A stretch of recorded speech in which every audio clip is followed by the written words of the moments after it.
Luzon, the Philippines. January 1945. Rain falls like machine gun fire on palm leaves. The air hums with insects, sweat, and gun oil. Beneath a thick green canopy, a Japanese sergeant named Hideo Takashima smirks as he wipes mud from his Arisaka rifle. Around him, his squad murmurs with quiet confidence. They've heard the Americans are bringing tanks.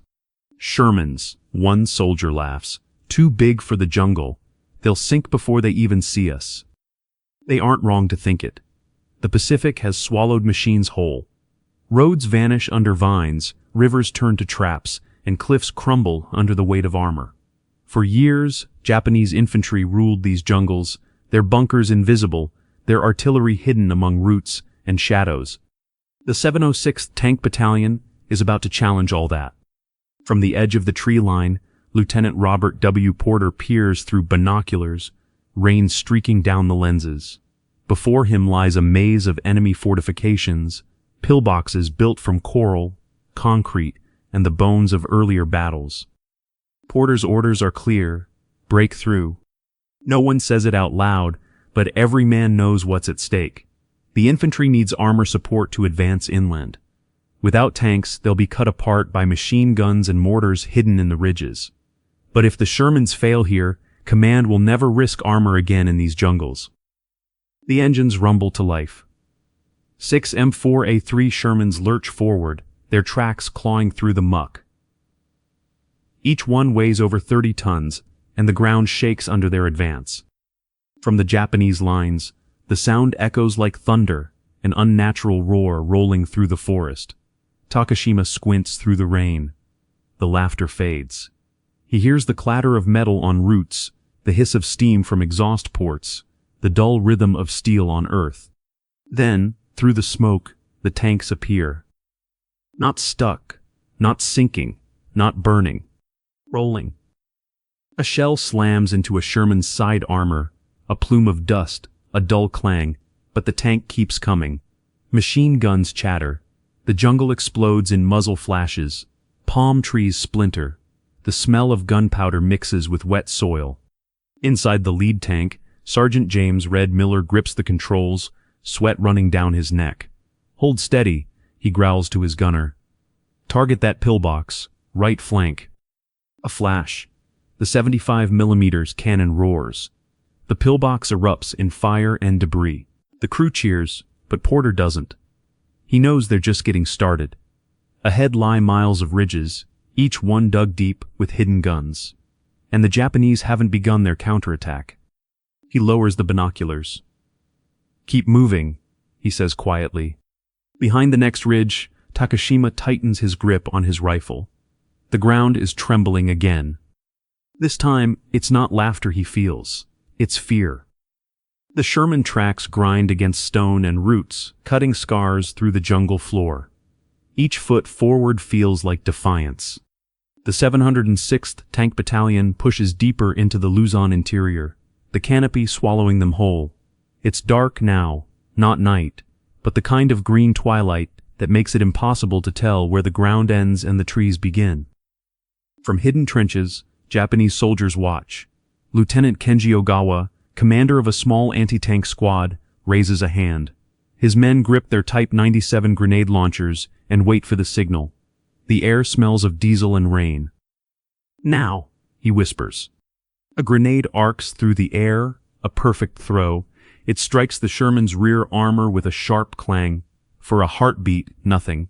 Then, a dull thud, harmless. Inside the tank, Private Harris flinches. That all you got? Miller laughs, slamming the hatch shut. Drive. The Sherman roars forward. Its machine gun opens fire, tearing through the undergrowth. Leaves explode. Ogawa's men scatter, vanishing into smoke. But the jungle isn't done. Mines wait beneath the mud. Sharp bamboo stakes pierce through the waterlogged ground. The tanks move carefully now, crawling rather than charging. Each inch is bought with time and nerves. Porter's radio crackles. We've got resistance on the left ridge. Heavy small arms fire. He replies calmly, bring in the flamethrowers. A few moments later, The smell changes, from gunpowder to burning wood, from wet jungle to hell.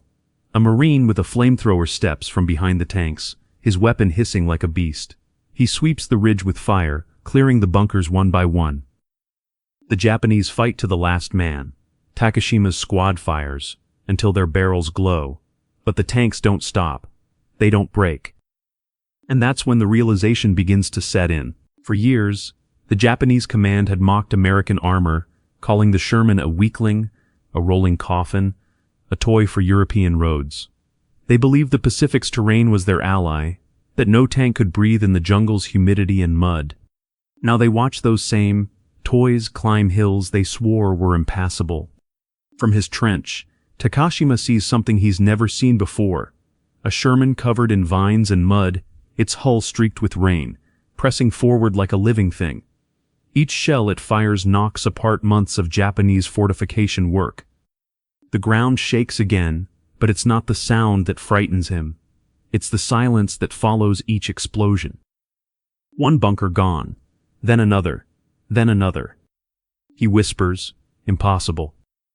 But impossibility has just become real. Still, the jungle fights on. And so will he. By dawn, the jungle has turned to smoke. Trees stand like blackened skeletons, the ground churned into a swamp of roots and metal.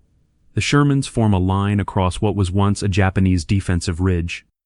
Sergeant Miller leans out of his hatch, scanning the horizon. He's been awake for 30 hours, his hands trembling from caffeine and adrenaline. "We hold here," he says, voice cracking. "Refuel when it's clear." Below, American infantry moves in behind them, mud-caked Marines stepping over destroyed pillboxes. The scene is surreal. Half-tank battle, half-ghost story. Lieutenant Porter crouches beside one of the wrecked bunkers. Inside, 2 Japanese soldiers lie still beside a Type 1 machine gun. On the wall, scratched in charcoal, a phrase, "Tanks cannot survive here." He stares at it for a long moment. "Tell that to the Shermans," he mutters. A radio transmission cuts through the static. Enemy counterattack expected, 2 platoons advancing from the East Ridge. Porter stands, shouting to Miller's crew. "Button up! Get those guns ready!" Moments later, the ridge erupts again. Mortars, small arms fire, shouts echoing through the fog. The Japanese are coming back, desperate, reckless, charging through smoke with bayonets drawn. The Shermans rotate their turrets. The jungle becomes a thunderstorm of sound. 75mm shells tear through trees and men alike. Machine guns trace arcs of glowing brass. The Americans can barely see their targets, only flashes of movement, shapes between the leaves. Miller's tank takes a direct hit from an anti-tank gun. The blast dents the armor, rattles every bolt, fills the cabin with dust. "Status," he yells. "Armor's holding!" His gunner shouts back. "Turret's jammed, but we're good." Miller exhales. Good enough. He fires again. The gun roars, the jungle flashes white, and the enemy gun goes silent. When the smoke clears, what's left of the counterattack drifts away into the trees. Silence returns, but not peace. Porter climbs atop Miller's tank, mud dripping from his boots. "You just made believers out of everyone watching," he says quietly. Miller nods, staring at the horizon. "Doesn't feel like victory." Porter glances toward the tree line, where faint movement flickers, retreating shapes, carrying wounded men. The jungle is reclaiming its own. He lowers his voice. "It's not victory yet. But it's the moment they realize the jungle isn't theirs anymore." Somewhere beyond those trees, Sergeant Takashima limps through the mud, gripping his rifle like a lifeline. His ears still ring from the thunder of the tank guns. He looks back once, at the crushed bunkers, at the hulking silhouettes of the Shermans still moving through smoke, and for the first time, the thought hits him fully. The Empire's faith in the jungle has been broken. And the Americans, they've just found a way to make the impossible move. But the cost is still coming. Night falls heavy over Luzon. The rain has stopped, but the jungle still drips, every leaf releasing what it held during the storm. The air smells of diesel, cordite, and rot. The men of the 706th Tank Battalion sit beside their machines, silent except for the soft ticking of cooling engines. Flashlights flicker under tarps as mechanics patch armor plates with scavenged steel. The Shermans, once factory new in Detroit, now look alive, scarred, and breathing in the steam. Lieutenant Porter writes in his field notebook, "We advanced 4 miles today. Lost 2 tanks. No retreat. Jungle impassable. But not for us." He closes the book and looks up at the dark outline of the mountains. Somewhere up there, more Japanese defenses wait. For the enemy, those defenses are shrinking every day. Across the ridge, Sergeant Takashima and what's left of his unit huddle in a ruined bunker. Their ammunition is low, morale lower. One man mutters, "We can't stop them. The tanks go anywhere." Takashima doesn't answer. He just stares at his mud-caked hands. He remembers laughing once when the Americans first landed. He remembers the commander's speech, "No tank can live in our jungles." But the jungle has betrayed them. He hears it again, faint at first, then growing. The low, guttural rumble of engines somewhere beyond the trees. He knows the sound now. It's not thunder. It's not distant artillery. It's that same machine that crawled through their traps and trenches like a beast of iron and patience. The Shermans. He feels the vibration in the ground, subtle but steady. Each second louder, closer. Takashima looks at his men. "Fall back to the river," he says quietly. "We can't fight them head-on." But part of him knows there's nowhere left to run. For the Americans, dawn brings another push. Miller's crew moves first, their tank's headlight beams cutting through the mist. The forest feels haunted now, every step forward revealing relics of war, from burned-out guns to shattered helmets. "Feels wrong," Harris whispers from inside the tank, "like we're driving through someone's grave." Miller doesn't reply. He just keeps the tank rolling. By noon, they reach the river, the same place Takashima's men hoped to regroup. But the Japanese are gone, their bunkers abandoned, weapons scattered. The tanks have broken the line completely. Porter dismounts and steps into the shallow water. "They thought we couldn't make it here," he says softly. "Now look." Behind him, the Shermans stand like monuments, engines idling, smoke drifting up into the canopy. That night, as he writes another entry, he pauses. He thinks of the laughter he heard over intercepted radio transmissions just days ago. Japanese voices mocking the Shermans, joking about metal elephants sinking in the swamp. He smiles, just once, and writes, "The elephants made it through." Far away, in a bunker carved into the hillside, Takashima sits alone, listening to the distant sound of American artillery. He knows the truth now, not just about the tanks, but about the war itself. Germany is falling. The skies belong to the Allies. The Pacific, once Japan's fortress, is shrinking island by island. And here, in this jungle, a machine built in America's factories has just shattered the myth of Japanese invincibility. He bows his head, whispering into the damp air. "We laughed, and now we burn." The rain starts again. It hides his tears. February 1945, Luzon. Morning mist rolls through the valleys as if the jungle itself is exhaling. The battle is over, at least for today. Smoke drifts from broken trees, and the silence feels wrong after so many days of thunder. The 706th Tank Battalion moves slowly now, their tracks carving through the same ground that had been their enemy.